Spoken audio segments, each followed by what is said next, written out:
ini hampir sama ya, baik untuk program pemerintah maupun nanti untuk program vaksin gotong royong. Yang jelas kita nanti akan siapkan pertama adalah untuk penyimpanannya dulu. Nah, nanti kalau memang sudah siap datang, nanti kita tentu disimpan dalam tempat yang khusus, ya, temperaturnya khusus dijaga. Kemudian yang kedua adalah pendistribusiannya. Nah, ini juga sama seperti juga program pemerintah, vaksinasi program pemerintah, hanya mungkin nanti kita perlu peningkatan kapasitas ya distribusinya, sehingga nanti tidak mengganggu program vaksinasi pemerintah. Seperti itu, Mas. Baik Pak Bambang, Pak kalau kita lihat Ya. memang beredar kabar begitu untuk vaksin gotong royong ataupun vaksin mandiri ini akan menggunakan vaksin dari Sinopharm dan juga Moderna asal Amerika Serikat. Nah ini sejauh apa ataupun kapan kedua vaksin tersebut datang ke Indonesia Pak?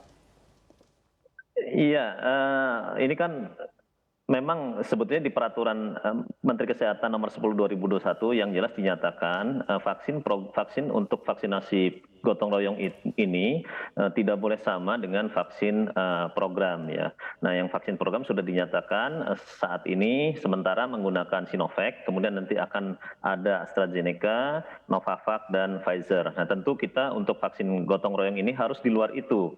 Nah, kita sedang menjajaki yang pertama dengan Moderna dari Amerika Serikat dan yang kedua dari Sinopharm.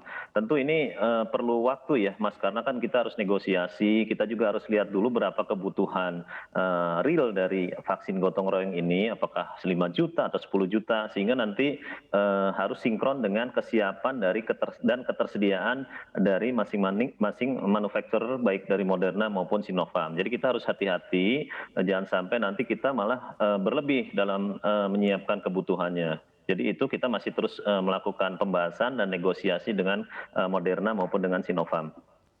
Baik Pak Bambang, tadi Anda menyebut Ya, masih dalam tahap negosiasi. Nah ini kira-kira bisakah Anda untuk memberikan ya. informasi kepada kami seberapa jauh ataupun seberapa dalam proses negosiasi yang dilakukan oleh Bio Farma dan juga pihak penyedia vaksin? Iya, karena kan vaksin COVID ini kan dibutuhkan banyak sekali oleh negara ya, Mas, tidak hanya oleh Indonesia.